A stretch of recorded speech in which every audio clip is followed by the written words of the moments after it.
Le thème que j'avais sur mon cœur pour vous ce matin, c'est un Dieu en mission, et j'ai intitulé ça « Culte missionnaire ». Vous allez vous dire, mais il est missionnaire le frère ou pas? Alors j'ai particulièrement à cœur la mission. J'ai pu effectuer quelques voyages missionnaires de court séjour avec des équipes. Et j'ai vraiment à cœur la mission, mais j'ai aussi fortement à cœur le Dieu missionnaire. Et on va parler du Dieu missionnaire. On va faire une lecture dans l'évangile de Jean, au chapitre 20, versets 21 et verset 22. Jésus leur dit de nouveau, « La paix soit avec vous. Comme le Père m'a envoyé, moi aussi, je vous envoie. » Après ces paroles, il souffla sur eux et leur dit, « Recevez le Saint-Esprit. Amen. » On vient juste de vivre les événements de la crucifixion. Et puis Christ a été mis dans le sépulcre.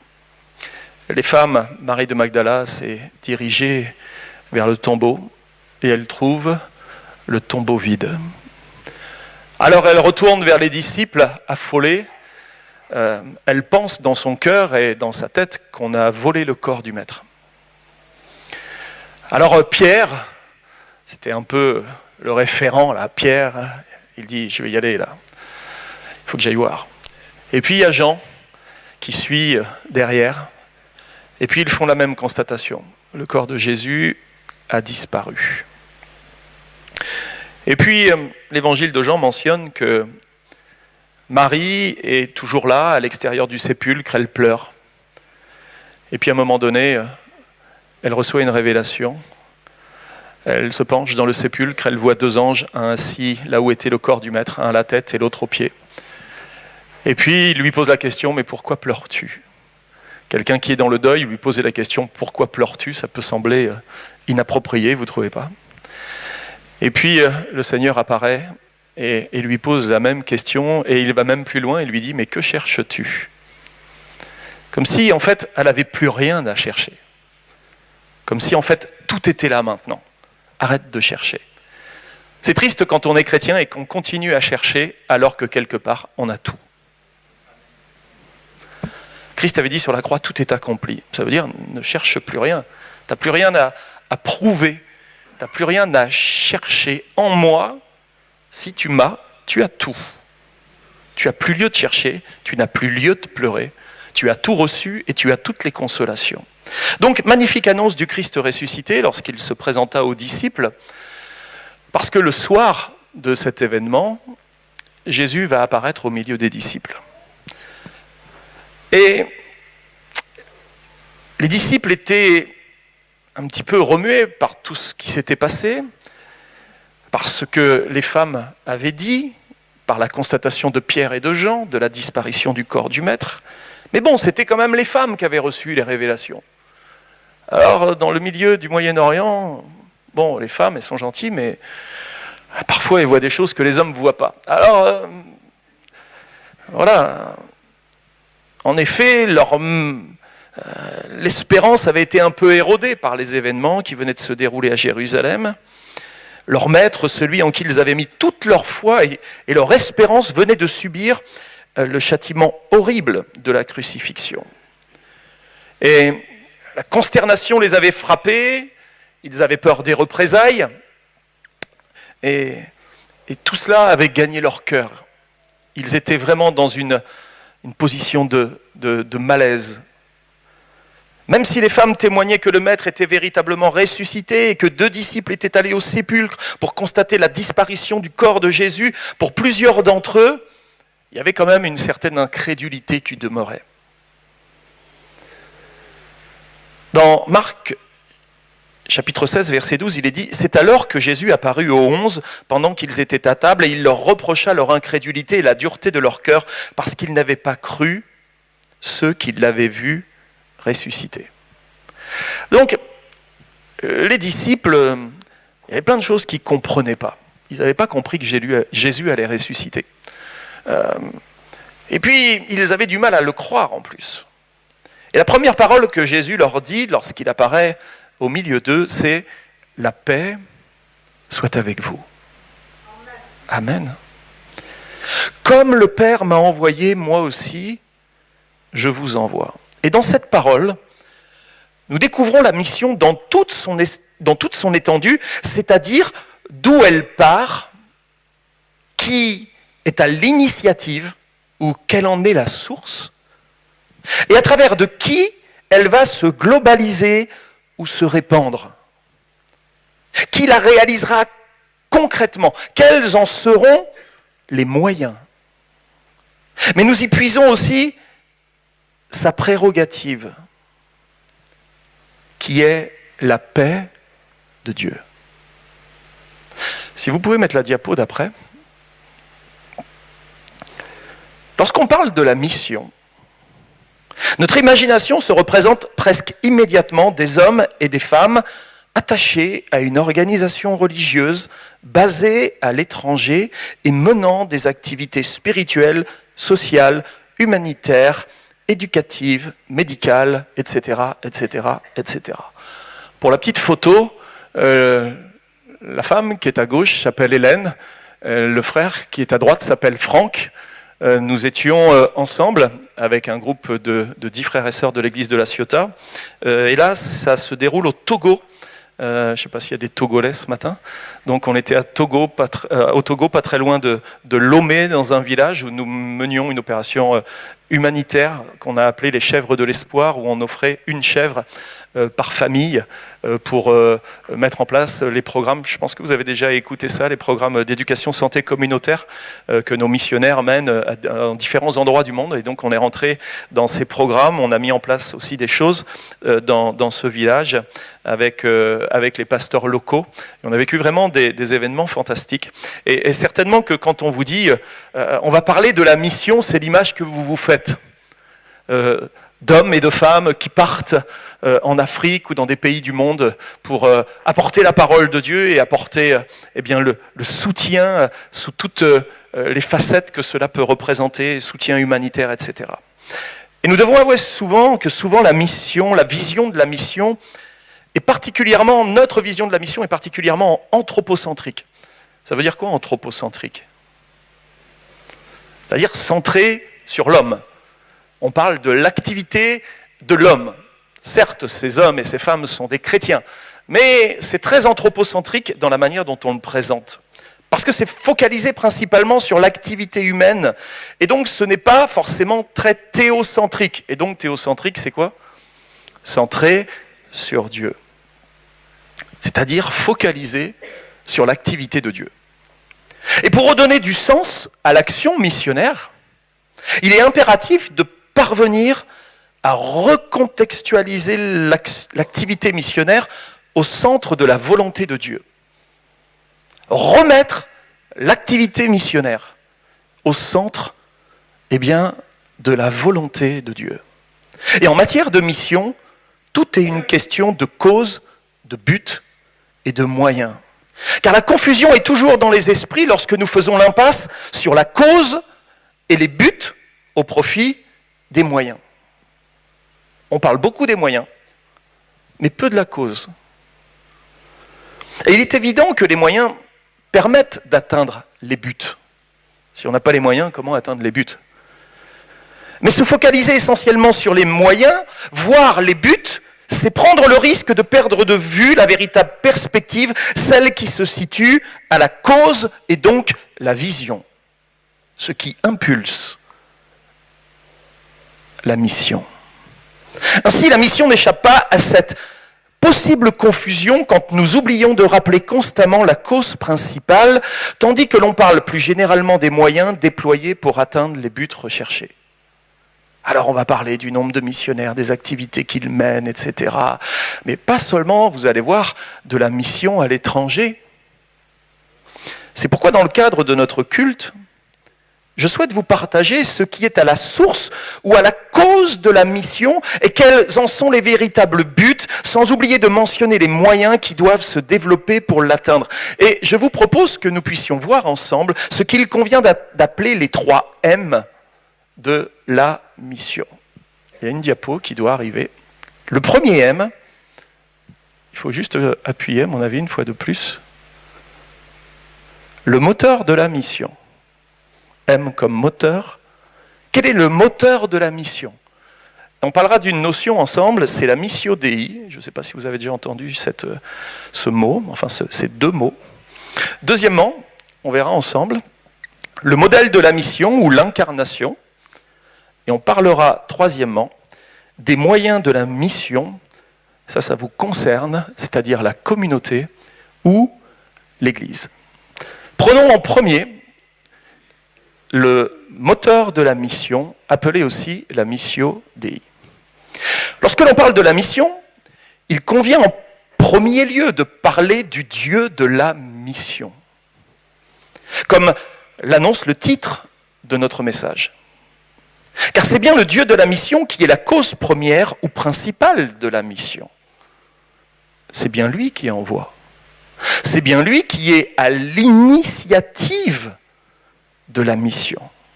La missio Dei est une expression latine qui signifie la mission de Dieu. Non seulement parce que Dieu est l'auteur ou l'instigateur de la mission, mais parce que Dieu est lui-même un Dieu en mission. Dieu est en mission. J'espère que je ne vous choque pas quand je dis que Dieu est missionnaire. Notre Dieu est en mission. Et quelle formidable réalité il nous faut ici envisager, mais aussi quelle attitude devons-nous adopter devant une telle révélation. Dieu est en mission. Moi, je croyais que Dieu était dans le ciel, sur un trône, avec une longue barbe, presque un Dieu immobile, entouré des anges.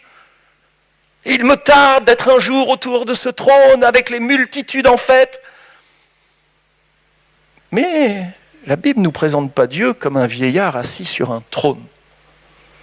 Si on revient aux révélations du texte, on voit vraiment autre chose. Karl Barth, qui est un théologien, disait qu'avant d'être une activité sur la terre, la mission est un mouvement intratrinitaire de Dieu lui-même. Waouh!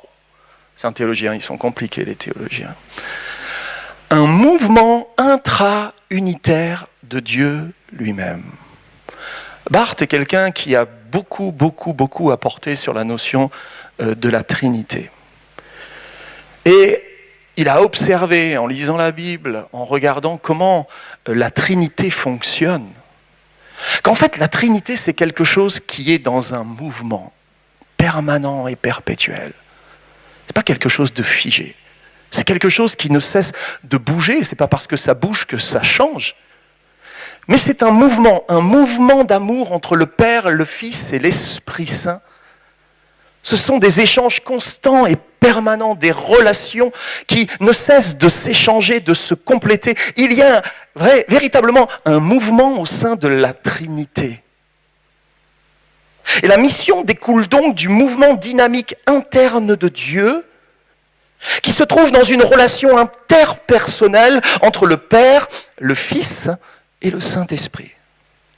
La mission est donc la manifestation de la puissance de Dieu déployée dans l'histoire, dont la seule réponse, disait Barth, est l'obéissance. De ce mouvement intertrinitaire au sein de la Trinité, de cet échange d'amour, de cette communion, de cette relation ô combien profonde, de là découle la mission. Et devant cette mission qui se met en place, il y a une seule manière de réagir, une seule manière de répondre, c'est l'obéissance. Formidable recentrage de la mission en la replaçant au cœur de la Trinité. Vous voyez le symbole de la Trinité ? Depuis des siècles, la Trinité est représentée comme cela. En fait, c'est comme un mouvement constant avec trois pôles importants, le Père, le Fils et l'Esprit Saint. Et les théologiens et les chrétiens qui ont commencé à considérer la Trinité et à y réfléchir et à recevoir des révélations sur la Trinité l'ont représenté de cette manière. C'est quelque chose qui suppose véritablement un mouvement constant. Et on en reparlera un peu plus tard d'une autre manière. Dieu est assurément au cœur de la mission, il en est le moteur principal, et cela dès le commencement. Dès le commencement, Dieu se définit comme un Dieu missionnaire. Et en effet, lorsque nous lisons le récit de la création, nous découvrons un Dieu qui œuvre en fonction d'un but, qui atteint ce but et qui se repose en étant satisfait du résultat. Nous y découvrons aussi un Dieu qui interagit. La définition d'un Dieu qui interagit, en théologie, on appelle ça un Dieu immanent. Il est au cœur de sa création, il soutient toute chose et il continue à le faire. Dieu continue à interagir de deux manières. Comment Dieu interagit aujourd'hui sur notre planète? Il soutient toute chose. S'il pleut, c'est lui qui envoie la pluie. Il agit d'ailleurs à Dijon pas mal là-dessus. Quand il fait soleil, c'est lui qui permet qu'il y a du soleil. Là-dessus, à la Ciotat, il fait ce qu'il faut aussi. Et nous savons qu'il est là, au cœur de cette création. Ce n'est pas seulement un Dieu transcendant qui a créé la terre comme un grand horloger. L'islam croit ça particulièrement. Il a créé la terre, et puis il l'a remontée, et puis hop, maintenant débrouillez-vous. Et quand je le déciderai, vous viendrez rendre des comptes de votre vie. C'est pour ça que l'islam se tourne bien volontiers vers un prophète qui s'appelle Mohammed, comme si c'était vers lui qu'ils doivent agir, parce que Dieu, pour l'instant, ils ne le connaissent pas vraiment, ils auront affaire à lui dans un moment, lorsqu'il le décidera, ou lorsqu'ils entreront après la mort, devant le fait de devoir rendre des comptes à Dieu. Mais à partir de là, Dieu n'est que transcendant dans l'islam, il n'est pas du tout immanent. Les chrétiens ont la définition d'un Dieu immanent, c'est-à-dire d'un Dieu qui continue à interagir sur la planète, sur la Terre. Alors il agit de deux manières. La première, c'est au travers des décrets créationnels, c'est-à-dire lorsque Dieu a créé, il a donné des paroles au commencement, Dieu créa, il dit. Tous ces décrets sont toujours valides et il continue à agir sur cette terre. Dieu a séparé, et les séparations que Dieu a faites, elles existent toujours. Vous imaginez que les décrets de Dieu ne tiennent plus et que tout ce qui a été séparé, de nouveau se mélangerait. Ce serait la catastrophe sur la terre. Donc il y a des décrets que Dieu a prononcés qui continuent à agir, et Dieu impose à la terre ses lois qu'il a décrétées. Et ceux qui font physique, etc., savent très bien qu'il y a des lois qui sont établies, on les étudie, on les observe, on les regarde, sans trop comprendre pourquoi elles sont, et qu'est-ce qu'ils font qu'elles sont. En tout cas, la matière s'y soumet bien volontiers. À partir de là, il y a un deuxième moyen que Dieu interagit sur cette terre, sur cette planète qui est la nôtre, c'est vous. Il s'est choisi un peuple, et au travers de ce peuple, il souhaite établir des choses. Là, vous êtes bien chargés, non? Parce que Dieu continue à interagir sur cette planète à travers vous. Mais bien plus à travers l'humanité entière, au travers de la notion de grâce commune. Alors il se sert de certains gouvernants pour des finalités qu'il souhaite et qu'il cherche. Il conduit les choses, il dirige les choses. Alors peut-être vous allez vous dire, mais waouh, donc Dieu contrôle tout? Bah oui, Dieu contrôle tout. Moi, ça me rassure. Je ne sais pas vous, mais moi, ça me rassure de savoir que Dieu est au contrôle. Même quand on a l'impression que tout part à volo, que tout part de travers, moi, j'ai la paix, je sais que Dieu contrôle et que rien n'échappe à son contrôle. Donc, nous avons un Dieu qui interagit par le fait qu'il vient le soir vers sa créature. Il n'a pas juste créé l'homme, puis après, débrouille-toi. Mais le soir, il vient vers sa créature. Il vient voir Adam. Et il parle avec lui. C'est un Dieu de proximité. Genèse chapitre 3, verset 8. Alors, ils entendirent la voix de l'Éternel Dieu qui parcourait le jardin vers le soir. Et l'homme et sa femme se cachèrent loin de la face de l'Éternel au milieu des arbres du jardin. Depuis la création, il est important que nous comprenions que Dieu est en mission sur terre. il venait sur la terre, comme un missionnaire irait dans un pays étranger.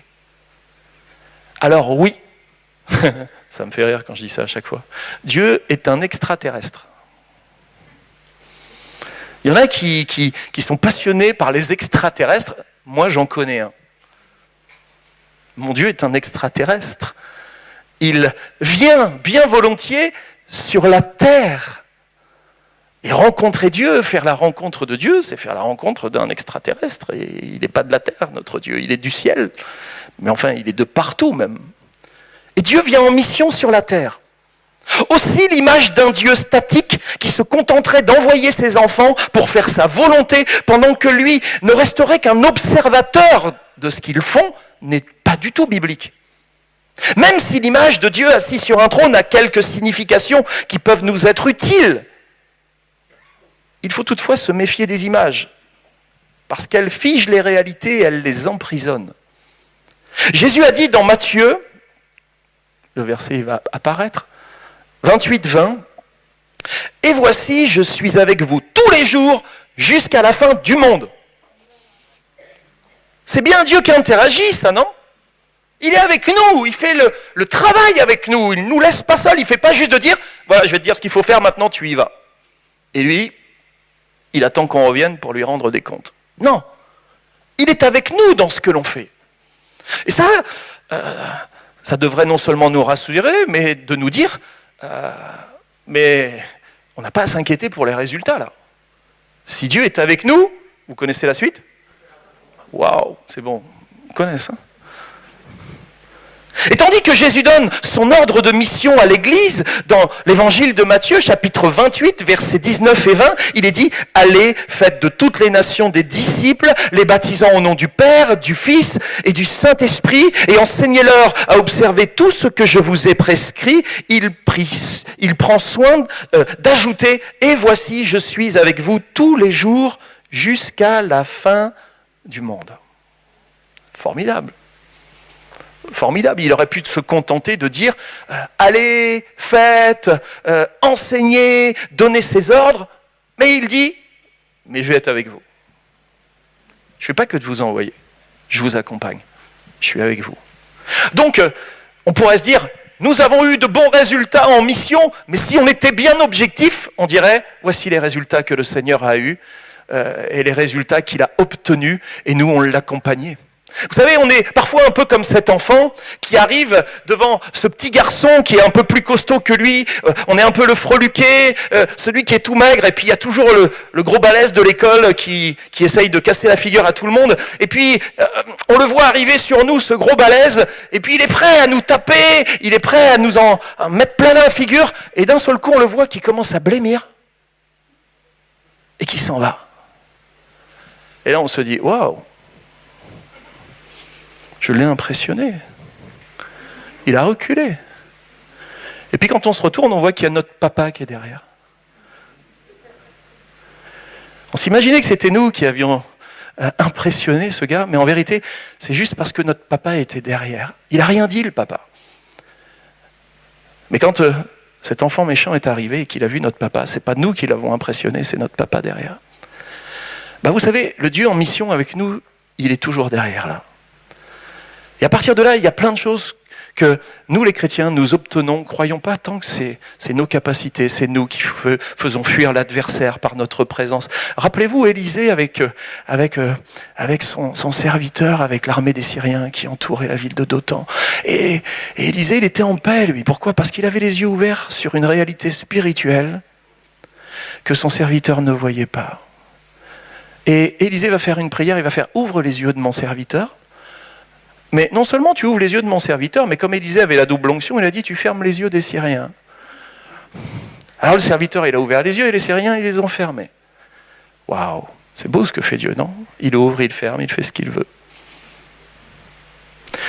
Et puis, ça s'est mal terminé pour les Syriens parce que Élisée, il les a emmenés, comme on emmène un aveugle, il les a amenés jusque dans la ville de Samarie. Et ça n'a pas été pour les faire mourir, vous savez. Les Syriens, quand leurs yeux se sont enfin ouverts et qu'ils ont vu que, oups, nous sommes au milieu de la ville de Samarie. Bon, le roi, qui n'était pas un bon roi, va dire à Élisée, « Tuerai-je, père? Est-ce que je les tue ?» Et Élisée va dire, « Non, tu leur donnes à manger et tu les renvoies. » Et il y avait déjà une belle image de la grâce dans l'Ancien Testament, en la personne d'Élisée, qui invite les païens à la table d'Israël pour manger ce pain de bénédiction, afin de les renvoyer au milieu des nations comme un témoignage de la gloire de Dieu. Un Dieu qui fait grâce. Oh, nous sommes aussi, nous, des gens des milieux des nations qui sont venus manger à la table d'Israël. Et nous sommes appelés à repartir au milieu des nations pour parler de ce Dieu de grâce. Oui, Dieu est en mission. Il est avec nous, il nous accompagne. Et si nous avons quelques résultats, c'est bien à lui que nous devons les imputer. Et pas à nous, jamais à nous. Cette précision est ce qui rend possible l'accomplissement de la mission. La promesse d'assistance et d'accompagnement faite par Jésus annonce clairement une participation active du Seigneur en ses disciples et par ses disciples. Il nous associe à son œuvre. Ce sont les champs de mission de Dieu. Ce sont ses champs. Nous ne sommes que ses ouvriers. Il nous permet de mettre la main à la pâte. Il nous rend participants de son œuvre. Quelle grâce! On devrait excusez-moi l'expression, se battre pour travailler avec Dieu.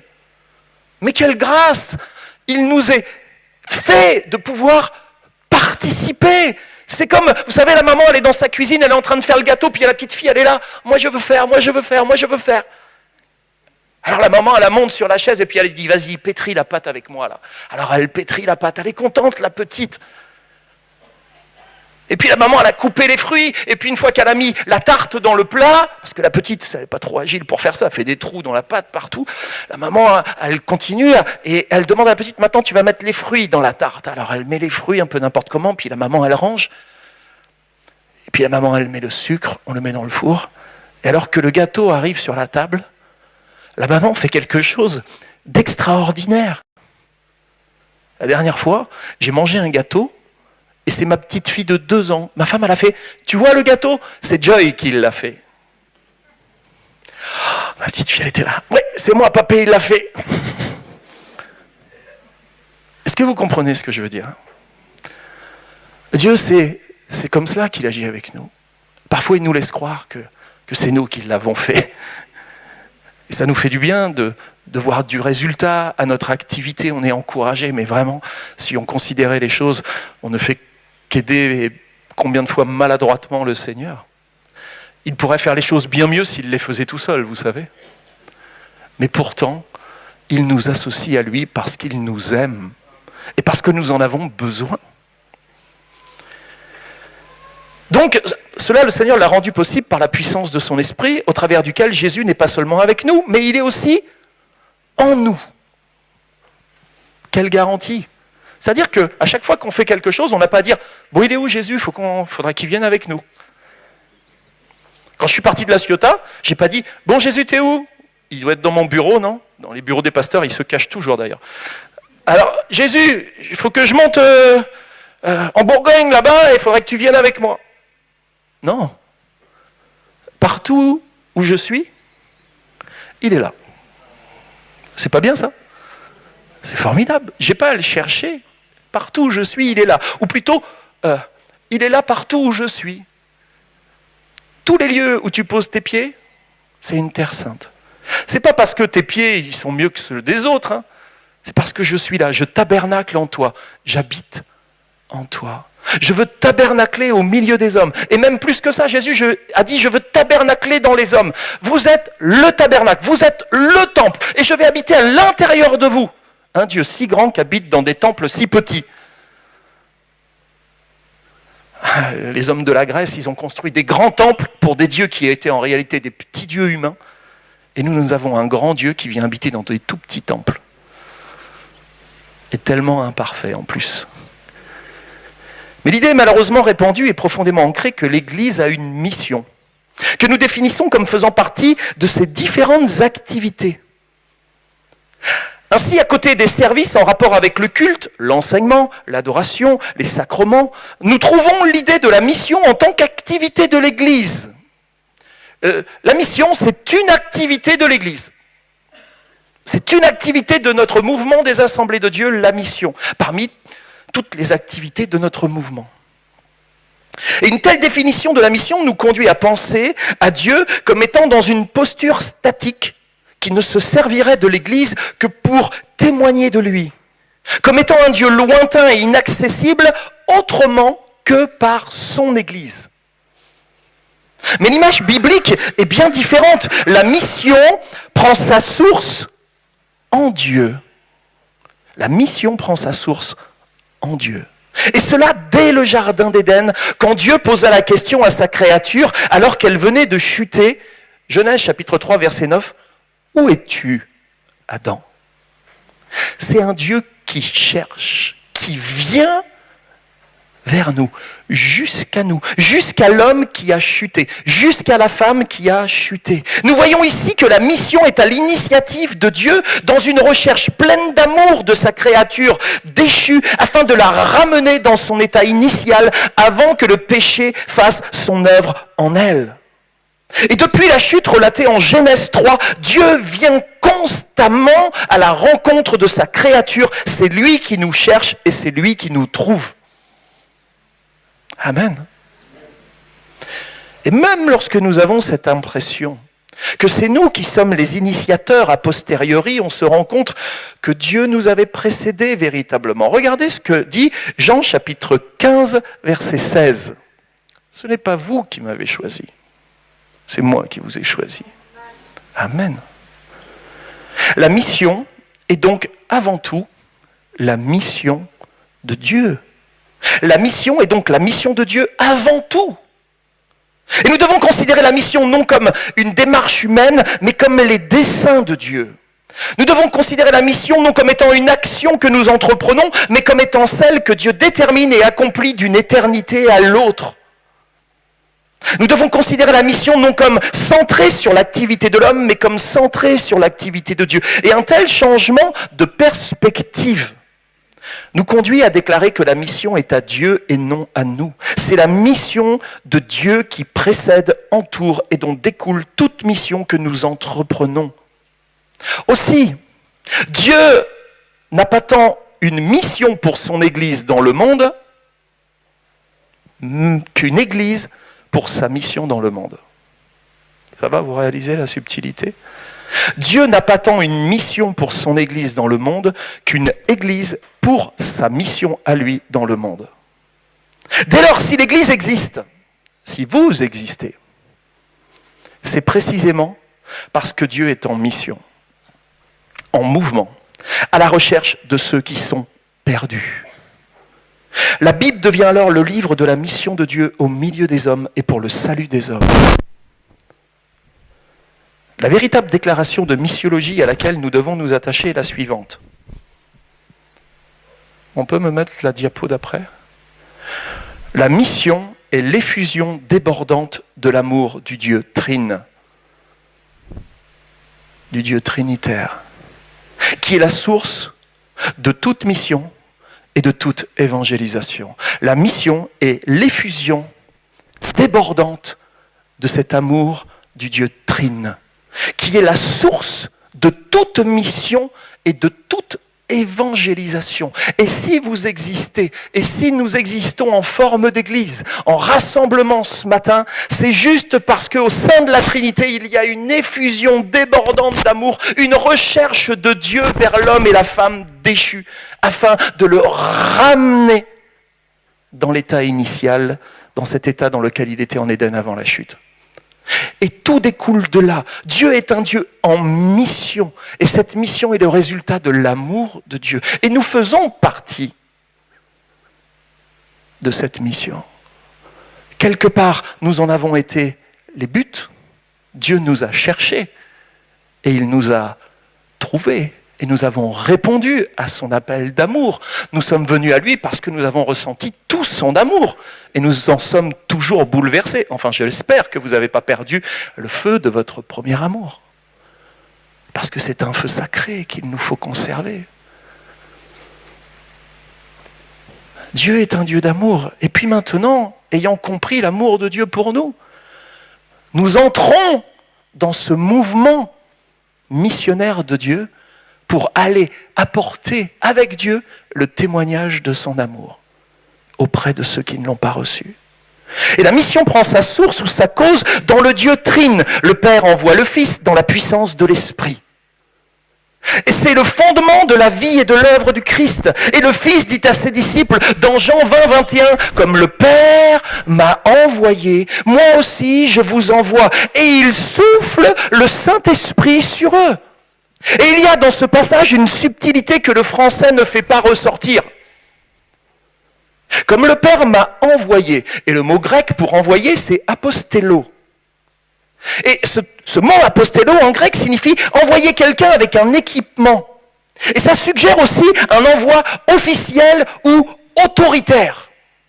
Comme le Père m'a envoyé. C'est-à-dire, il m'a envoyé avec un équipement, il m'a envoyé avec un mandat, avec une autorité. Comme le Père, je suis envoyé du Père, dit Jésus.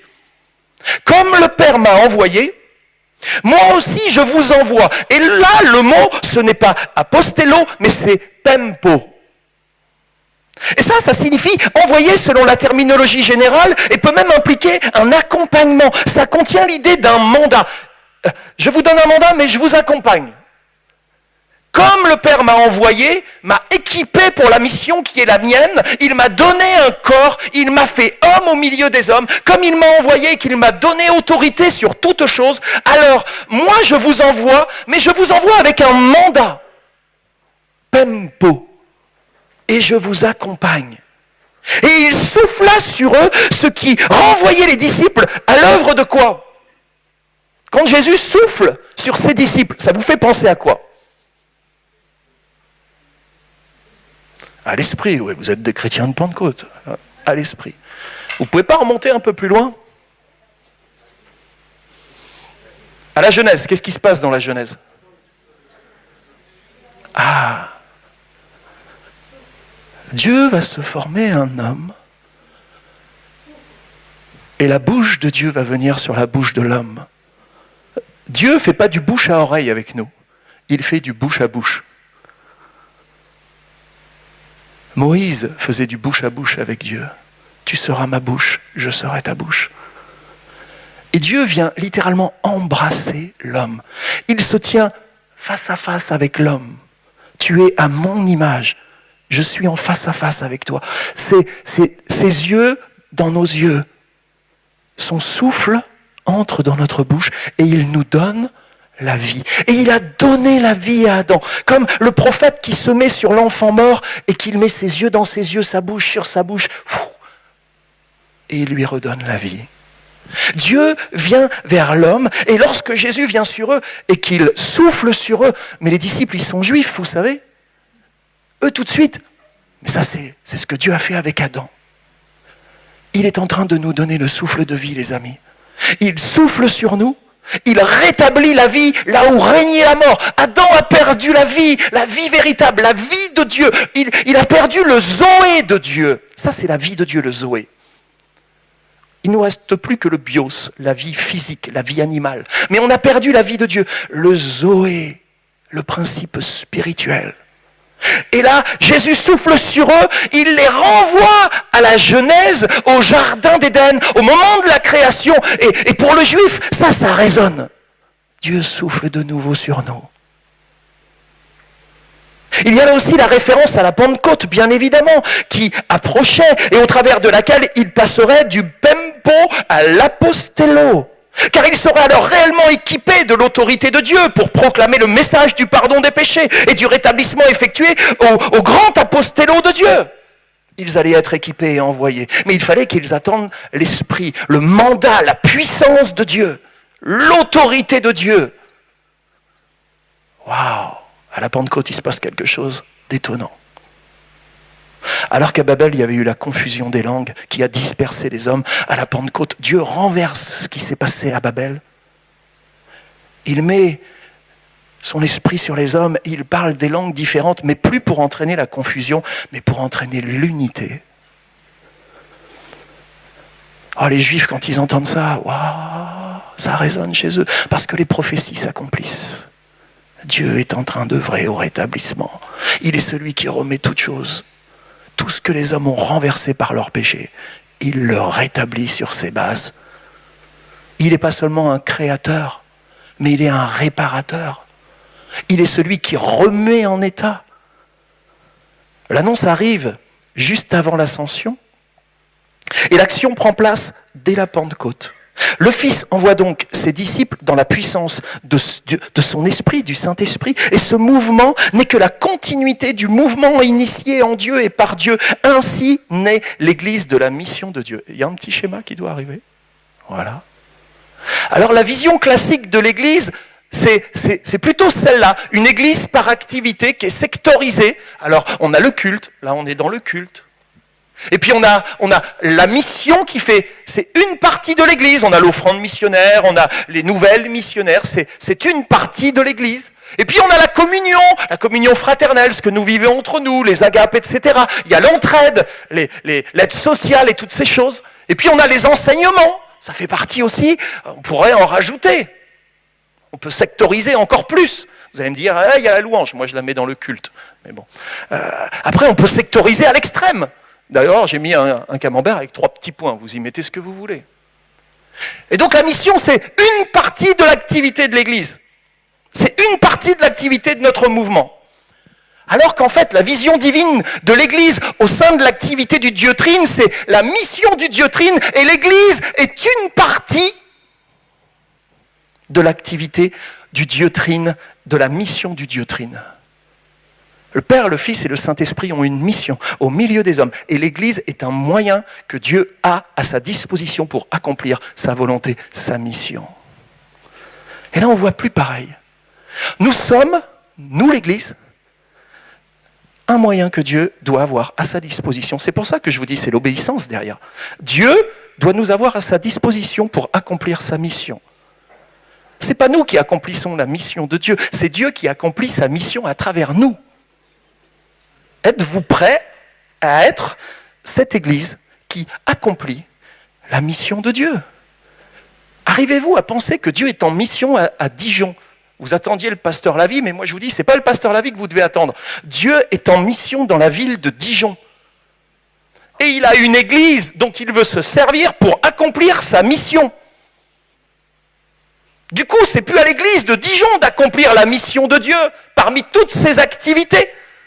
Mais c'est de se dire, nous l'Église, nous sommes un moyen dont Dieu se sert dans cette ville pour que Dieu puisse accomplir sa mission pour cette ville. Vous arrivez à me suivre? Ok. Une telle appropriation de la réalité missionnaire va vous introduire dans plusieurs choses. Premièrement, il y a une liste qui doit défiler. L'Église n'existe pas pour elle-même, mais pour cette mission-là. Vous n'existez pas pour vous, mais vous existez pour la mission de Dieu. Moi, je ne dis jamais « mon église à La Ciotat », c'est l'église de Dieu à La Ciotat. Ce n'est pas mon église. Moi, l'église n'a jamais été mon église. Moi, j'ai compris que l'église, en tant que pasteur, c'est l'épouse du Christ. Je vous garantis que si un frère ou n'importe qui venait à côté de moi et me disait « ton épouse, c'est mon épouse ». Tu veux me le redire là? Ton épouse, c'est mon épouse. Là, ça ne va pas le faire entre toi et moi. Je suis très pacifique, mais là, tu es en train de me prendre quelque chose qui m'appartient vraiment. Et je suis pleinement identifié à mon épouse. Nous ne faisons plus qu'un. Et tu es en train de prendre quelque chose que tu n'as pas lieu de t'approprier. C'est sacré. Quand je dis l'église, c'est mon église, c'est l'épouse du Christ, l'église, dites-moi. L'épouse du Christ. Quand je dis l'église, c'est mon église, je m'approprie l'épouse du Christ. Je fais partie de l'église. Je suis intégré à l'église, mais l'église ne m'appartient pas et elle ne m'a jamais appartenu. Je ne suis pas mort pour elle. Il n'y en a qu'un qui peut dire, c'est mon église. Faisons attention de la manière dont nous parlons de l'église et dont nous nous approprions de l'église, comme si c'était la nôtre. Parce que parfois on déclenche des combats d'appartenance à une église, de propriété de l'église, et ça c'est pas normal. L'église elle appartient au Christ. Et faisons attention de ne pas déclencher sa jalousie de la manière dont nous nous positionnons par rapport à son église à lui. C'est son église. Donc l'Église n'existe pas pour elle-même, mais pour la mission, pour cette mission. Tout ce que fait l'Église doit être orienté par ce mouvement de Dieu vers l'autre. Donc l'Église est appelée toujours à s'ouvrir à l'autre et être ainsi témoin de ce débordement d'amour du Dieu de Jésus-Christ. L'autre n'étant pas juste le chrétien, l'évangélique, mais notre prochain. Ce qui implique de ne pas attendre que les gens viennent, mais de faire l'effort d'aller vers eux. Dieu n'a pas attendu qu'on vienne vers lui. Il est venu vers nous. Si nous sommes, nous l'Église, moyens à la disposition de Dieu pour accomplir la mission, on ne doit pas se dire, de toute façon les gens ils savent qu'il y a une église à Dijon, hein, ils n'ont qu'à venir. Hein. Pas nous qui allons aller les voir et les chercher. Une église, si elle entre dans le mouvement d'amour de Dieu, ira vers les autres pour faire connaître l'amour de Dieu aux autres. Parce que Dieu est venu vers nous, alors il se sert de son église comme moyen. Il continue à agir de la même manière. C'est un Dieu qui cherche l'homme et la femme perdus. C'est toute l'église qui, dans toutes ses activités, participe à la mission de Dieu. Ceux qui sont dans les clubs, ils participent à la mission de Dieu. Les trésoriers, trésorières participent à la mission de Dieu. Ceux qui font la louange participent à la mission de Dieu. Ceux qui vont aller évangéliser participent à la mission de Dieu. Toute l'Église doit participer à la mission de Dieu. Vous êtes tous missionnaires. Allez, ça y est, c'est dit. Ah, vous pensiez que les missionnaires, c'était des gens qui prenaient des avions, qui partaient au bout du monde, qui se retrouvaient au milieu de populations un peu étranges, qui vivaient des choses un peu exotiques, qui mettaient leur vie en danger. Ben voilà, vous êtes missionnaires, pas au bout du monde, vous êtes missionnaires ici, dans votre église, dans votre ville, dans votre famille, à votre travail, dans votre fac, dans votre bahut, vous êtes des missionnaires. Oh, je vais la refaire. Vous êtes des missionnaires. Et vous devez vous définir comme des missionnaires. Vous êtes étrangers sur la terre, non? C'est pas ce qu'a dit la Bible. Donc, partout où vous serez de toute façon étrangers sur la terre. Comme un missionnaire est étranger dans un pays, vous êtes des étrangers sur la terre. Vous n'êtes plus des citoyens de la terre, vous êtes des citoyens du ciel. Vous avez été envoyés en mission sur cette terre pour accomplir le mandat missionnel de Dieu, d'aller chercher des hommes et des femmes qui sont privés de sa gloire, qui sont dans le péché, qui sont déchus. Et c'est à vous d'aller les chercher parce que Dieu se sert de vous. En tout cas, il veut le faire. La pire des choses, ce serait de résister à l'appel missionnaire de Dieu. Mais on n'a pas le temps, frère. Nous, on a une église à s'occuper. Non, mais attends. Maintenant, l'Église sera la raison de ne plus être utilisée par Dieu. Ce serait grave, vous ne trouvez pas? Seigneur, on ne peut pas répondre à ce que tu veux faire avec nous parce que nous, on s'occupe de ton Église. Et on est assez chargés comme ça, nous, avec ton Église. Si franchement l'Église nous empêche de faire la volonté de Dieu, il ne faudra pas s'étonner qu'il nous l'enlève à un moment donné. Vous savez, Israël, à un moment donné, son organisation l'empêchait d'entrer dans le mandat de Dieu. Dieu a ouvert les frontières des pays environnants, il a fait descendre les Syriens, les Assyriens, les Babyloniens, etc. pour réveiller son peuple. Mais arrête de croire que c'est ton système, ton culte, ton temple. J'ai autre chose, j'ai une volonté pour les nations. Oui, il est où le temple aujourd'hui? Il est où le temple en Israël? Il n'y a plus de temple. Ils sont où les Juifs aujourd'hui en Israël? Ils ont été éclatés dans toutes les nations. Formidable. Qu'est-ce qu'on fait nous? On reste dans nos églises? On attend que Dieu les enlève pour qu'il nous envoie à travers des persécutions dans le monde entier enfin répondre au mandat qu'il a pour nous? Alors ça veut dire que déjà, sur notre palier d'immeuble, notre voisin, nos copains de classe, tout ça, on devrait entrer dans le mandat missionnel de Dieu. Toute l'Église, dans toutes ses activités, participe à la mission de Dieu. L'Église entière qui porte l'Évangile entier au monde entier. En particulier, cela implique qu'il ne s'agit pas uniquement de la responsabilité des ministres de l'Évangile, mais de toutes et de tous. Et le moteur de la mission, c'est le Dieu Trine dans son mouvement vers le monde. J'en arrive au point 2, il faut que j'accélère. Là. L'incarnation, le modèle de la mission. Étant donné que la mission est la mission de Dieu dans laquelle il est profondément engagé et dans laquelle il nous appelle à entrer, cela ne peut se faire selon nos propres pensées, idées ou volontés. Parce que nous, les êtres humains, on s'assoit, on fait des comités, on réfléchit. Pour autant que Dieu nous ait dit « je vous envoie, tout le reste, on s'en occupe ». Souvent, on se met dans un coin et Dieu nous parle. Voilà mon enfant, je vais t'envoyer. Ok Seigneur. Pasteur, Dieu m'envoie comme missionnaire, je ne sais pas dans quel pays. Moi j'aime bien les îles. Alors je vais aller à l'île de la Réunion. Voilà. Prenez-moi un billet d'avion et je vais aller à l'île de la Réunion. Et puis là, dans la chambre, Dieu est là, il fait « Mon enfant, je t'envoie. » Ah, il est parti. Parler à ton voisin. Tu sais, ce Réunionnais qui habite à côté de chez toi,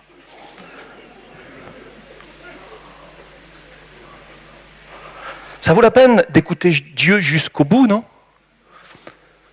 De ne pas l'écouter qu'en partie, et puis après, improviser. Abraham, il a improvisé à un moment donné. Dieu lui a dit, voilà, je vais faire de toi le père d'une grande nation, etc., etc. Puis quand il voit que ça n'arrive pas, il improvise. Il prend sa servante, il lui fait un enfant, et misère aux misères.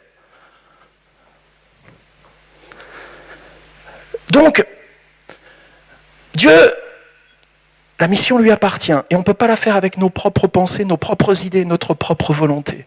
Et si nous sommes un peuple de Pentecôte, un peuple de l'Esprit, ça suppose d'être à l'écoute de ce que Dieu a à dire, non? Ce serait dommage que le peuple de Pentecôte est un peuple qui ne fait que de parler de Dieu, de témoigner de Dieu, de dire « nous avons des dons spirituels », comme si c'est les nôtres. Et on prophétise, et on dit, et on dit, et on parle, et on parle. Je pense que la caractéristique principale du peuple de Pentecôte, c'est pas tant de parler de Dieu que d'écouter Dieu parler. Et si on entend bien Dieu nous parler, alors on pourra bien parler de Dieu. Mais parler de Dieu sans avoir entendu Dieu parler, je doute qu'on soit très objectif et véritablement dans ce que Dieu veut. Et avant de construire le tabernacle, Dieu dit à Moïse dans Exode 25, 40, « Regarde, regarde, et fais d'après le modèle qui t'est montré sur la montagne. » Dieu n'a pas dit à Moïse, « Bon, tu vas me construire un temple. » Moïse, « C'est bon, je sais. Oh, j'en ai vu en Égypte. Oh, ils ont des temples, ils sont trop bien. Je vais te faire un temple, Seigneur, tu vas voir un truc pharaonique. » Bah oui, il était en Égypte. « Je vais te faire un truc pharaonique. » Non, Dieu lui dit, écoute, Moïse, tu regardes et tu vas me faire un temple, mais moi je sais ce que je veux comme temple. Regarde, il est déjà fait. Regarde-le. Il lui fait voir la maquette. Regarde, je le veux comme ça, comme ça, comme ça, comme ça. Et on sait que la typologie du temple, il n'aurait pas fallu changer les choses parce que tout a un sens dans le temple. Dieu a déjà son plan. Dieu, il a une volonté. Et nous, on ne doit pas faire ce qu'on veut, mais faire ce que Dieu veut. Jésus va même dire, lui, mais moi, je ne suis pas venu faire ma volonté, moi. Je ne suis pas venu improviser, moi. Dieu, il a déjà tout déterminé. Je fais sa volonté à lui, pas la mienne. Alors si Jésus dit ça, à plus forte raison nous, non? Il nous a montré l'exemple. La spiritualité chrétienne n'est pas de l'improvisation, mais elle est semblable à une véritable symphonie basée sur une partition pensée et écrite par Dieu, le grand compositeur. Et cette partition divine, elle donne le rythme, la mélodie, l'intensité et détermine le rôle de chacun et les interactions de tous. Là, il y avait les musiciens et chacun a sa partition et chacun intervient. Si le batteur dit « Ah non, non, non, mais moi je veux me faire mon solo »,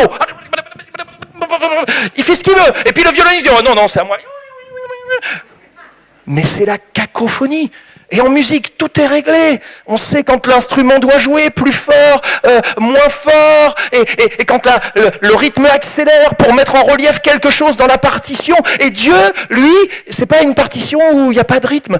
Dieu met le rythme. Parfois, dans l'église, on vit des choses. Waouh, on se dit, mais qu'est-ce qui se passe en ce moment? On y va, on y va. Puis à un moment donné, on se dit, ouais, Dieu est plus au milieu de nous. Non, non. Dieu baisse le rythme. Et généralement, quand il baisse le rythme, c'est le moment de ne plus considérer autour. Et si je regarde plus autour, je regarde où? Dedans. Peut-être que toutes ces activités m'ont détaché un peu des priorités spirituelles. Alors je vais commencer à ralentir le rythme. Vous savez, comme la nature, l'hiver, elle ralentit son rythme. C'est Dieu qui impose ça à la nature. Et il y a des choses intérieures qui se passent. Et quand, dans l'Église, les choses se ralentissent, Dieu nous demande à considérer à nous-mêmes et dans notre relation à lui. Il est donc important d'agir en conformité avec la volonté de Dieu dans le temps et dans la manière. Et pour nous accompagner dans la mission, Dieu nous fournit là encore des modèles que nous trouvons dans sa parole, c'est-à-dire des exemples spirituels à des fins d'imitation. Si l'apôtre Paul et d'autres sont sans doute des modèles à suivre dans le domaine missionnaire, quel plus beau et parfait modèle que Christ dans l'excellence missionnaire qu'il porte au travers de son ministère terrestre. Et le modèle de la mission, c'est le Christ. Il est le missionnaire parfait, envoyé par le Père dans la puissance de l'Esprit pour témoigner au monde de l'amour de Dieu. Il vient annoncer l'évangile, la bonne nouvelle, l'évangélion que Dieu a préparé d'avance, comme en témoigne l'apôtre Paul dans Galates 3:8. Il va dire, en déclarant que l'Écriture prévoyait que Dieu déclarerait les non-juifs justes s'ils avaient la foi. C'est pourquoi elle a annoncé par avance la bonne nouvelle, le pro-yo-angelizomai. Avant-annonce de la bonne nouvelle, ou la pré-annonce de la bonne nouvelle à Abraham. Abraham a entendu, bien avant Jésus, l'évangile. Le pro-évangile, l'évangile avant l'évangile. Pourquoi il a répondu par la foi ? Parce qu'il a entendu la bonne nouvelle, et à la bonne nouvelle, on ne peut répondre que par la foi. Tu seras une source de bénédiction pour toutes les nations. Nous sommes toujours sous le mandat d'Abraham. Dieu nous appelle à être une source de bénédiction pour toutes les nations. Voilà pourquoi l'Église ne peut en aucune manière être raciste. Elle est appelée à aller vers toutes les nations, tous les peuples, sans aucune distinction. Découvrir que l'évangile était déjà prévu et illustré dans la promesse faite à Abraham dans Genèse chapitre 12, versets 1 à 3, nous instruit et nous recentre sur la primauté de Dieu, mais aussi sur son engagement total et éternel par alliance et dans une mission, celle de bénir les nations par l'intermédiaire du peuple d'Abraham, le peuple de la foi, dont les païens que nous sommes ont pu intégrer ce mouvement missionnaire tourné vers les nations. Nous sommes, nous aussi, les enfants d'Abraham, le peuple de la foi. Voilà la bonne nouvelle de l'humanité qui doit prendre conscience que Dieu poursuit son but d'année en année, de génération en génération, pour la seule gloire de son nom. Jésus envoyé par le Père, missionné par le Père, est l'alpha et l'oméga de la mission de l'Église. La cause, c'est celui qui envoie l'Église. Le but, c'est de lui que l'Église rend témoignage. Et le modèle incarné que nous devons suivre et imiter. Jésus en tant que modèle n'est pas venu afin de frapper nos regards et finalement nous subjuguer pour transformer nos cœurs et nous libérer. Non, mais en annonçant le royaume et ses principes. Il communiqua le chemin sur lequel nous devons marcher tandis que nous sommes à l'intérieur de l'alliance. Et ce chemin, Jésus l'a montré, c'est pas n'importe quel chemin. C'est pas un chemin qui va de gloire en gloire, ici-bas sur la terre. Mais c'est un chemin d'abaissement. Pour venir jusqu'à nous, il n'a fait que de s'abaisser. Il ne faudrait pas que l'Église, allant vers les autres, ne fasse que de s'élever. L'Église doit apprendre aussi à s'abaisser. Quand vous avez un enfant, qu'est-ce que vous faites quand vous voulez lui faire comprendre quelque chose ? Vous vous mettez à sa hauteur et vous mettez vos yeux dans ses yeux. Vous vous abaissez pour lui parler. Quand un homme est tombé dans le péché, on ne le regarde pas du haut de sa sainteté chrétienne. On se met à sa hauteur, sans le juger. On le prend là où il est. Et on lui parle les yeux dans les yeux. On entre dans la mission de Dieu. Quand Dieu est venu vers Adam, il ne l'a pas jugé. Il n'a pas dit, mais t'as vu ce que t'as fait ? Je t'avais dit de ne pas en manger. Tu vas voir ce que je vais te mettre. Vous savez, la violence, c'est quand on ne peut plus rien dire. Quand il n'y a plus de mots, on tape. Ceux qui sont violents, c'est parce qu'ils n'arrivent plus à communiquer. Notre Dieu communique, et il communique, et il communique. Et quand on voit qu'il y a des choses, des épreuves qui nous arrivent, c'est parce que Dieu a communiqué, mais on n'a pas écouté. Alors il ne reste plus que ça à notre nature humaine pour comprendre. Mais Dieu, avant d'avoir recours à l'épreuve, d'abord il nous parle. C'est pour ça qu'on doit être attentif. Ouvre-moi l'oreille comme écoutent les disciples. Parce que plus j'écoute Dieu, et moins je vais en prendre plein la tête. Ça vous parle, ça? Parfois, on passe par l'épreuve, mais c'est parce qu'on n'a pas écouté ce que Dieu avait à dire. On aurait pu l'éviter, ça, si on avait écouté. Alors le chemin, il est là dans Éphésiens chapitre 2, versets 5 à 11. « Ayez en vous les sentiments qui étaient en Jésus-Christ, existant en forme de Dieu, n'a point regardé son égalité avec Dieu comme une proie arrachée, mais il s'est dépouillé lui-même en prenant une forme de serviteur, devenant semblable aux hommes, et il apparut comme un vrai homme. Il s'est humilié lui-même, se rendant obéissant jusqu'à la mort, même jusqu'à la mort de la croix. C'est pourquoi aussi Dieu l'a souverainement élevé et lui a donné le nom qui est au-dessus de tout nom, afin qu'au nom de Jésus, tout genou fléchisse dans les cieux, sur la terre et sous la terre, et que toute langue confesse que Jésus-Christ est Seigneur à la gloire de Dieu le Père. » Vous le voyez, le chemin là, qu'il nous a tracé à nous? Ce que j'ai fait, vous allez le faire. Je me suis abaissé. Par les choses que j'ai souffert, j'ai appris l'obéissance. L'Église, elle n'est pas appelée à vivre une vie tranquille, elle est appelée à la souffrance. Parce qu'elle va confronter la souffrance de l'humanité. Elle va confronter la violence de l'humanité qui n'arrive même plus à communiquer. Il n'y a plus que de la violence partout. Mais l'Église, elle est appelée à rentrer là-dedans. Jésus, il est venu dans notre violence, dans notre souffrance. L'Église, elle ne veut pas souffrir. Ah non. Non, non, faisons rien. Parce que sinon, on va souffrir. Parce que moi, j'en viens du monde. Je souffrais avant. Alors moi, maintenant que je suis chrétien, je ne veux plus souffrir, comprenez. J'ai plus envie d'y retourner dans ce monde-là. Je suis trop bien maintenant dans l'Église. Jésus m'a sauvé. C'est pas pour y retourner là, d'où je viens. Et pourtant, c'est bien le chemin que Dieu veut pour nous. Dans cet abaissement de l'incarnation, il y a une attitude et une méthode que nous devons réaliser, comprendre et accepter pour l'appliquer à nos vies. Et cette attitude et cette méthode doivent imprégner l'ensemble de toute notre réflexion, de nos actions, de nos prières, et concernent bien évidemment aussi la mission. Nous pouvons alors parler de l'attitude missionnaire. Elle est une attitude d'humilité. Elle se définit sous le vocable de service et se caractérise par le fait de s'approcher de l'autre par en bas. Pas de s'approcher de l'autre par en haut, mais par en bas. Regardez quand Jésus est venu. Il est venu par en haut, sur un nuage, à la manière des Marvel, vous savez, avec une combinaison, des éclairs là. Il n'est pas venu sur un nuage. Il est venu comment? Comment il s'est incarné? Par le ventre d'une simple femme. Il est venu par en bas. Puis on l'a mis dans une crèche, dans un abreuvoir, une mangeoire, animal. Il n'est pas venu glorieux. Bonjour, c'est moi Jésus, je suis Dieu. Adorez-moi, vénérez-moi, je vais remettre de l'ordre dans tout votre bazar. Non, non. Il est venu par le bas. Il nous a atteints par le bas. Il ne nous a pas atteints par le haut. Mais quand on va vers les gens, est-ce qu'on vient vers eux en essayant de les atteindre par le bas ou par le haut? Moi, je suis chrétien de l'église évangélique de Pentecôte de Dijon, avec le pasteur Landry Ogoula. Est-ce que vous voulez que je vous explique comment on fait pour être sauvé? Parce que vous êtes dans un mauvais état, là. Si vous continuez, vous allez aller dans l'enfer! Les pauvres. Il est venu par le bas, comme un petit enfant. Un petit enfant, il dit rien, il se laisse faire. Tout fragile. Tu te dis que tu es fragile, bah ça c'est une bonne raison pour aller vers les autres. Et on est appelé à aller vers les autres dans nos fragilités. Moïse,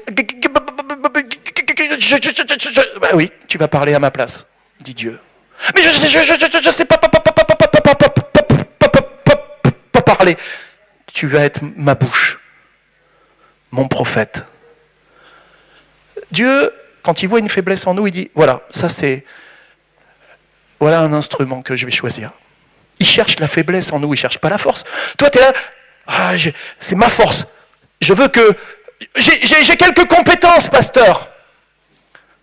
Ah, mais je ne sais rien faire, pasteur. Moi, je suis rien, je ne sais pas bien parler, je ne sais pas écrire. Je suis en France, mais je ne suis pas français, alors imaginez. Je viens d'une île, je viens d'un pays. Ah, mais moi, je suis trop vieux. Ah, mais moi, vous savez, pasteur, je suis le moins considéré dans ma maison. Gédéon. Mais moi, je suis rien, moi. Ouais. Mais je vais me servir de toi. Il faut arrêter de dire, ah, il faut des compétences et des choses pour que Dieu se serve de nous. Il faut arrêter ça. Dieu veut se servir de toutes nos faiblesses. Et quand il voit un homme avec plein de force, une femme avec plein de qualités, il dit « Ok, tu t'assois. » Ok ? Et alors, je vais te vider. Je vais te vider de toi-même, de toutes tes assurances, de toutes tes compétences. Ça ne veut pas dire que j'en fais le déni. Tu vas les utiliser après. Mais avant, je vais te vider.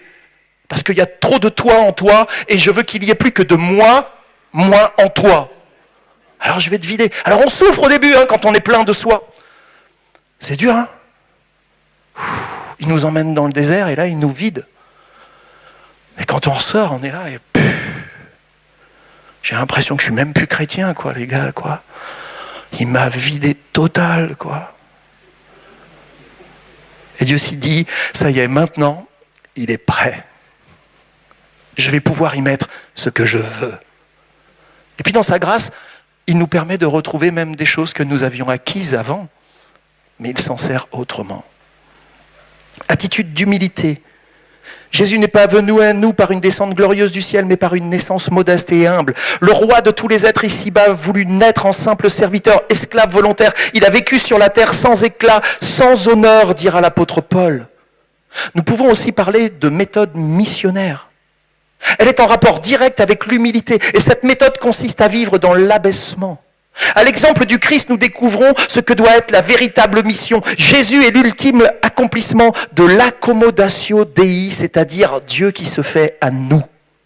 Parle notre langage, d'une manière qui nous est compréhensible, au sein de notre culture et de nos connaissances. Il vient aussi au cœur de nos préoccupations, de nos souffrances, de nos incompréhensions et de nos confusions. Et c'est donc dans une attitude humble et avec une méthode d'abaissement que le message chrétien de la bonne nouvelle doit être proclamé.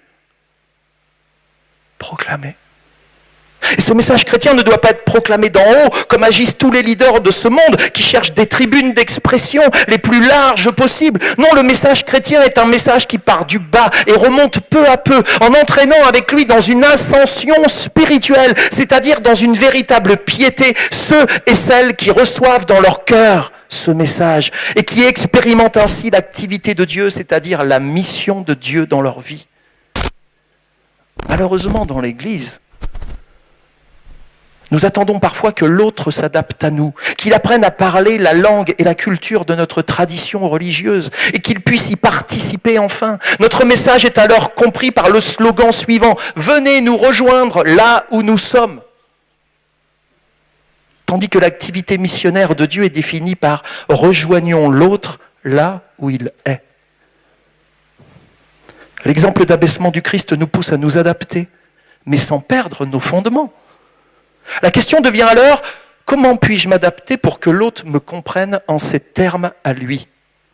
Comment je peux lui communiquer l'évangile qui est le mien, mais dans ses termes, dans ses mots, dans sa culture, dans sa compréhension, sans que je retire quoi que ce soit au fondement. Il faut que j'arrive à adapter les choses pour qu'il les comprenne. Et l'Église devrait être toujours en réflexion, en prière et assez humble pour réfléchir tout le temps à ça. Vous ne croyez pas que votre pasteur, il a dû s'adapter à vous ? Eh oui, croyez-moi, l'Évangile dans le pays dont il est issu, et il y en a plein qui vont me dire oui, c'est vrai, ça n'a rien à voir avec l'Évangile tel qu'on le vit culturellement ici. C'est le même Évangile, les fondements sont les mêmes, mais la culture n'est pas la même. Alors il faut s'adapter. Si des pasteurs venant de l'étranger s'adaptent, à plus forte raison, l'Église doit s'adapter aux gens qui l'entourent. Ça ne veut pas dire faire comme le monde, mais ça veut dire rendre notre message compréhensible. Il faut vous sanctifier. Il faut que vous soyez régénérés. Vous savez, le gars en bas de sa tour, là, qui vend de la drogue, là, sanctifié, régénéré, il me dit quoi, lui ? Je ne comprends rien à ce qu'il me dit, là. Il faut arriver à transmettre le message dans la culture que nous voulons, dans la culture dans laquelle nous voulons témoigner. Une telle adaptation, elle a un prix, elle réclame du temps, de l'argent, notre confort, notre sécurité, une remise en question de nos traditions religieuses ainsi que de notre propre culture. Et arrêtez de dire « ma culture, c'est la culture du Christ ». Nous, les Occidentaux, c'est notre culture à nous qui est la culture chrétienne. On oublie juste que Jésus, il était juif, il vivait en Israël, et la culture des juifs, c'est pas du tout la nôtre. On a inculturé l'évangile dans notre culture, et on pense que parce que l'évangile est dans notre culture depuis des siècles, c'est ça la culture de l'évangile. C'est juste pas bon de penser comme ça. Et cela nous pousse à nous demander, est-ce que les choses sont là plus importantes pour moi que pour mon prochain? Est-ce que ces choses-là sont plus importantes pour moi que pour mon prochain? Ou est-ce que l'amour du Christ me presse au point que je sois prêt à faire un sacrifice? Si Jésus s'adapte à l'autre, ce n'est pas par peur de déranger, pour faire le moins de vagues possible. Au contraire, c'est pour être un meilleur témoin d'une réalité nouvelle qui nous dépasse et nous bouscule. Et l'incarnation ne peut être un prétexte à la timidité ou à la peur. Et le modèle de la mission, c'est l'incarnation, l'abaissement du Fils de Dieu qui demeure le missionnaire par excellence. Et je termine rapidement sur le dernier point qui est tellement important. La communauté, vous, le moyen de la mission. Acte 9, 31, il nous est dit que l'Église était en paix dans toute la Judée, la Galilée et la Samarie, s'édifiant et marchant dans la crainte du Seigneur. Elle s'accroissait par l'assistance du Saint-Esprit. Et lorsque le Nouveau Testament parle de l'Église, il est fait référence à l'assemblée de Dieu, l'Ecclésia, et non au bâtiment qui la reçoit.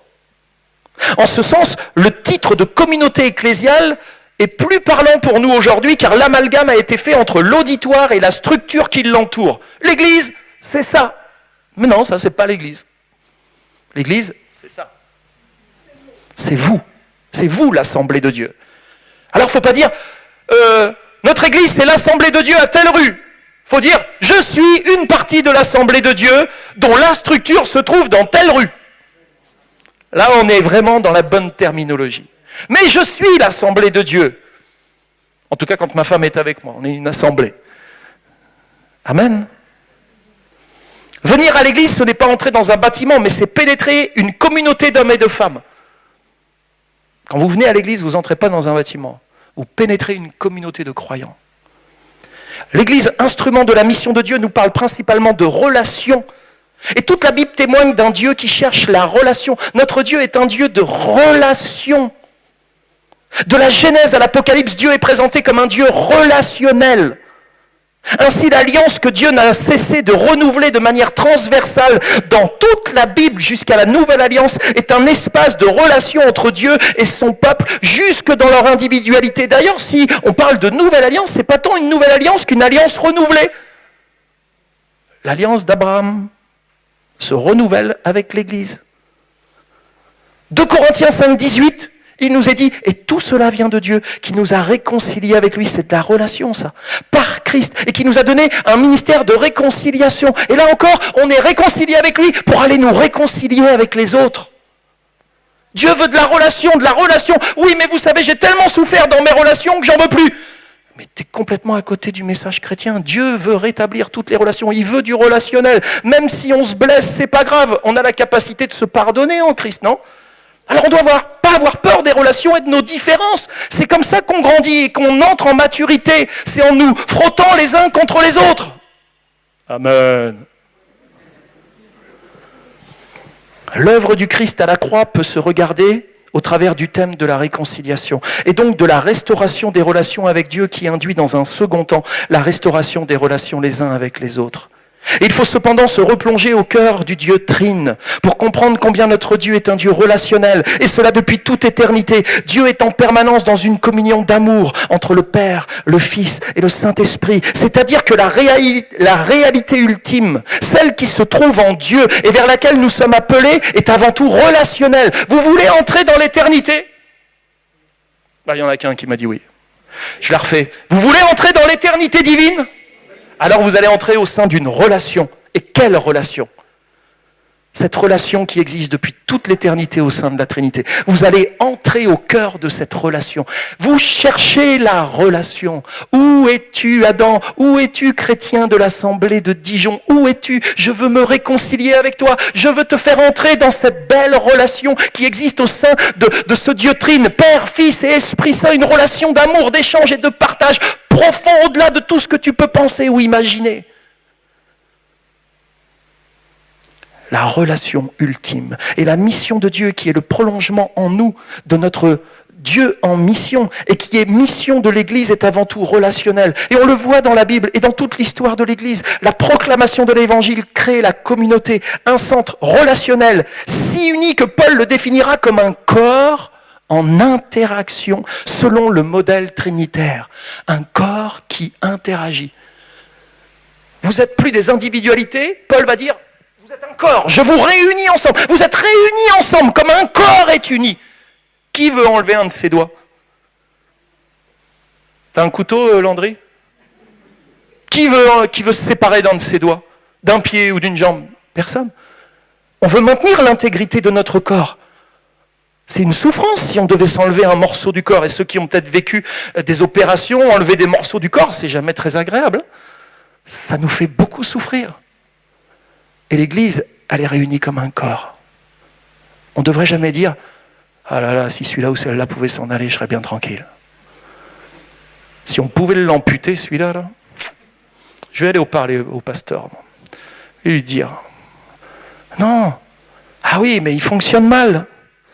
Ça grince, mais je ne veux pas l'amputer, moi. » Alors, tout le reste du corps va faire en sorte, on va faire des choses, on va le soigner, on va l'entourer, ce membre qui ne fonctionne pas bien et qui nous fait souffrir.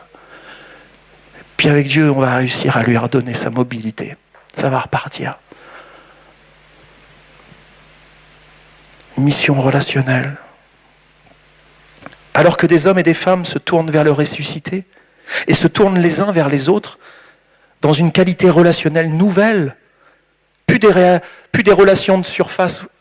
Parce que l'Église, souvent, c'est une communauté de surface. Alors que Dieu voudrait que ce soit une communauté de profondeur. Ça va? Ouais, ça va. À dimanche, hein? À dimanche. C'est de la surface. J'ai la même relation avec mon boulanger, vous savez. C'est de la surface. Dieu veut pour nous bien plus que de la surface. On doit prendre du temps les uns avec les autres. Je suis sûr, je parle sous le contrôle de votre pasteur, qu'il y a des gens dans l'église, vous ne connaissez même pas leur prénom. Vous ne connaissez même pas leur témoignage. Vous ne savez même pas d'où ils viennent. C'est quoi leur histoire. Moi, je faisais une chose quand j'étais jeune chrétien. J'allais vers les mamies. Ouais. Et j'allais les voir. Je leur disais, mais mamie, ça fait combien de temps que tu es chrétienne? Oh! Explique-moi, mamie. Je vais te faire un café. D'accord, fais-moi un café. Puis j'ai des gâteaux. Ah ben oui, les mamies, elles ont toujours des gâteaux avec le café. Alors oui, il faut prendre l'après-midi. Je vous le dis, il faut prendre l'après-midi. Et ça coûte. Dans notre temps, on est tellement pressé. Et puis la mamie, elle commence à t'expliquer qu'elle est passée par la guerre, qu'elle a souffert, qu'elle a eu un mari violent. Puis elle n'a pas eu un cancer, elle en a eu 3. Déjà, toi, tu as peur d'avoir une grippe. Elle a passé 3 cancers. Elle a passé une guerre mondiale. Elle a été battue par un mari violent. Et puis elle te dit, mais Jésus a toujours été là. Et là, tu te dis, ah ben cette petite mamie qu'on voit arriver à l'église, toute frêle. Mais en vérité, c'est un géant, c'est un colosse, quoi. Elle n'est pas si frêle que ça, la mamie, là. Waouh! Et moi, les mamies, elles m'ont fortifié. Elles m'ont transmis leur foi. Si Dieu, il a fait ça avec elle, il va le faire avec moi. Non? Et puis ce gars qui est venu du Rwanda pour les études, lui, toute sa famille a été massacrée à coups de machette. Et puis là, il est à l'église le dimanche, il chante, et puis il est heureux, il a le sourire jusque-là. Mais comment c'est possible? Comment il fait? Moi, j'ai juste fait une faillite financière et je suis en dépression depuis 10 ans. Je pleure pour mon argent. Lui, il a perdu toute sa famille. Il est tout seul dans notre pays à venir étudier. Et il est heureux. Explique-moi comment tu fais. Comment Jésus t'a aidé à passer ça là? Il y a des réponses. Attendez pas que Dieu vous donne des réponses parce que Dieu il l'a mis dans votre frère et votre sœur qui est à côté. La réponse que tu attends, elle est peut-être dans un frère ou dans une sœur, dans son témoignage, dans ce qu'il a à te dire, dans son quotidien, dans son vécu. Il faut être assez humble pour aller écouter l'autre et prendre du temps. Alors que les hommes et les femmes se tournent vers le ressuscité, ils se tournent les uns vers les autres dans une qualité relationnelle nouvelle. Ainsi, la parole crée la communauté se met à vivre et à prêcher cette parole, et ce que crée la communauté entraîne dans la danse du trine toute l'humanité. Parce que ce mouvement intratrinitaire, comme je vous l'ai fait voir, pour moi, vous savez ce que c'est ? C'est une danse. Dieu, au sein de la Trinité, il danse. Ça vous choque ? Une danse intratrinitaire. Quelque chose de relationnel, un mouvement. Quand une personne se met en mouvement, les yeux dans les yeux avec une autre personne pour échanger, c'est une danse. Et au sein de la Trinité, il y a une danse intratrinitaire. Et l'ensemble des théologiens parlent de la danse intratrinitaire. Et vous savez, nous sommes appelés à entrer dans la danse. Dans cette relation intratrinitaire. Dieu désire nous voir entrer dans la danse du trine, dans ce mouvement de vie, dans ce mouvement d'amour, d'échange et de relation. Autrement dit, le moyen et le but de la mission sont une communauté qui se rassemble autour du Christ ressuscité. Selon cette définition de la mission, il est facile de comprendre qu'elle est bien plus qu'une activité au-delà de nos frontières qui se teinterait d'un certain exotisme. La mission, c'est l'affaire de chacun et de tous, ici et au loin. La mission, c'est avant tout rejoindre Dieu dans son activité merveilleuse. Le meilleur témoignage au Christ est une communauté qui agit et qui parle, une communauté relationnelle qui se meut en un lieu de vie et de partage, qui vit selon les modèles et les principes du royaume, en témoignant de cette vie dans le modèle présent qui est le nôtre. Le moyen de la mission est donc une communauté qui vit l'évangile qu'elle annonce. C'est en vivant l'évangile que notre communication de l'évangile prendra son véritable sens et que notre mission rejoindra celle de Dieu. Il faut qu'on puisse dire, ces gens de l'Assemblée de Dieu de Dijon, ce sont des gens qui dansent avec Dieu. Ils sont dans le mouvement de Dieu, un mouvement d'amour qui vient et qui nous entraîne avec eux. Moi j'aime bien, des fois dans les mariages, souvent les mariages occidentaux, il y a la chenille, non ? Vous connaissez ça ? Ah, le gars, il met la chenille, c'est la chenille qui redémarre, accroche tes mains. Alors là, ceux qui n'aiment pas danser, ils sont à la table, ils sont là pourvu qu'ils viennent pas me chercher. Et puis hop, ils t'emmènent, et tu pars dans la chenille. Et hop, et t'accroches les mains à la taille. Et puis toi, il faut que t'en chopes un aussi, et c'est parti. Et tout le monde part. Les timides, les pas timides, les mamies. Là, c'est vraiment le truc qui emmène tout le monde. Ou alors, il faut aller au cabinet avant qu'elle commence, la chenille. Hein. Sinon, tu es bon pour y aller dans la chenille. Il ne faut plus personne à table. Voilà, ça, c'est l'Église. Aller dans le mouvement trinitaire. Et puis, on devrait prendre les gens de ce monde. Allez, maintenant, viens avec nous. Entre dans cette relation d'amour, dans cette joie qui est la nôtre. Viens avec nous. Viens connaître l'amour de Dieu.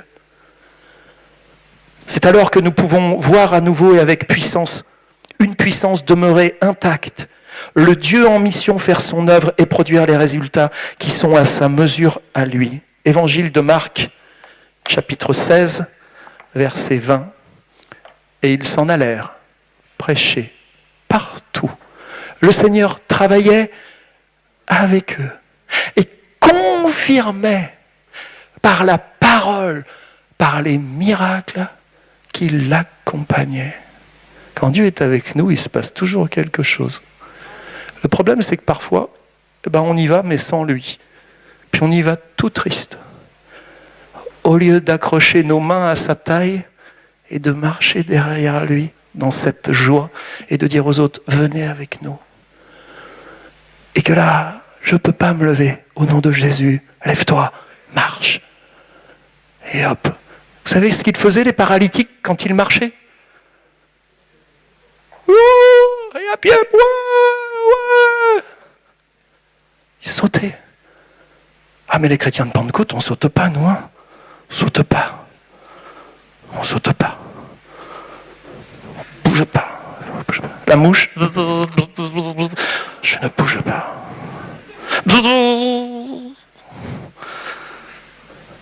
On est pétrifié. On est dans un mouvement pétrifié. C'est nous, on est pétrifié dedans. Accroche tes mains à ma taille. Suis-moi, disait Jésus. Toi, viens, suis-moi. Allez, dans un cortège de joie. Il croisait les cortèges de mort d'une femme qui emmenait son enfant. Elle était veuve, son enfant. Il était là, amené en terre. Tout le monde pleurait. Et il y a le cortège de joie, Jésus et ses apôtres, qui croisent la mort. Qu'est-ce qu'ils font? Jésus, il s'amène. Il prend l'enfant. Il le ressuscite. Il le redonne à sa mère. Il arrête les pleurs, il arrête la mort, la puissance de la mort est vaincue. Il redonne les enfants à leurs parents. Il y a combien de parents qui pleurent leurs enfants? Ils sont vivants, mais ils sont morts. Dans la tête des mères, mon fils, il est mort, ma fille, elle est morte. J'étais à Châlons, il y avait ce qu'ils appellent les punks à chiens. Vous avez des gars, des filles, avec les chiens, là, dans la rue. Ils vivent dans la rue. Vous avez des jeunes filles, elles ont 22 ans, 23 ans. Elles sont désœuvrées totales. Et moi, je me dis, la fille, elle souffre là, quoi. Mais les parents à la maison, vous ne croyez pas qu'ils souffrent? Ils ne savent même pas où est leur fille. Peut-être qu'ils ont des responsabilités dans le désœuvrement de leur fille ou de leur fils, mais que de souffrance. Et Jésus dit, moi, je suis là pour ramener les enfants à leurs parents.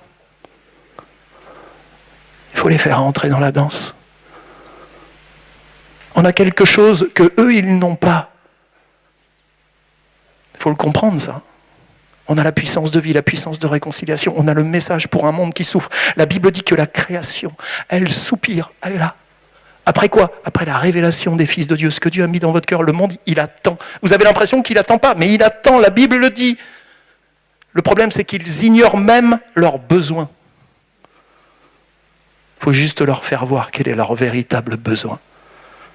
Oui, on va soulager leur ventre, on va leur donner un bout de pain, on va parler avec eux, on va prendre du temps, on va écouter tout ce qu'ils ont à déblatérer, leur violence, leur colère, leur indignation. Puis à un moment donné, alors que tout le monde s'en va, les services sociaux, c'est « Ah, il est 18h, vous viendrez nous voir la semaine prochaine, on ferme. » Le chrétien, lui, 18h, il est là, 19h, il est là, 20h, il est là, 22h, il est là. La femme, elle envoie un texto. Chérie, écoute, je peux pas venir là. M'attends plus, va te coucher, c'est pas grave. Je suis avec un jeune garçon, là, il a trop besoin. 23h, minuit, 1h du matin, il est toujours là en train de te dire ses affaires. Puis à 2h du matin, ça y est, il a plus rien à dire, il a vidé son sac. Et maintenant, toi, il va falloir que tu lui parles de Jésus. Et pour tout ce que tu m'as dit, gars, Dieu peut faire quelque chose pour toi, vraiment. Mais tu le crois, toi? Ben oui, il l'a fait pour moi. Expérimente-le. Et d'un seul coup, il se met à pleurer. Il est 2h du matin, il accepte Jésus-Christ, tu peux rentrer chez toi. Tu as fait ton travail. Il ne faut pas aller vers les autres avec une montre au bras. Le premier sacrifice que vous devez apprendre à faire, et vous l'avez fait ce midi. Hein, Landry? C'est quel sacrifice que vous avez fait? Celui de votre temps.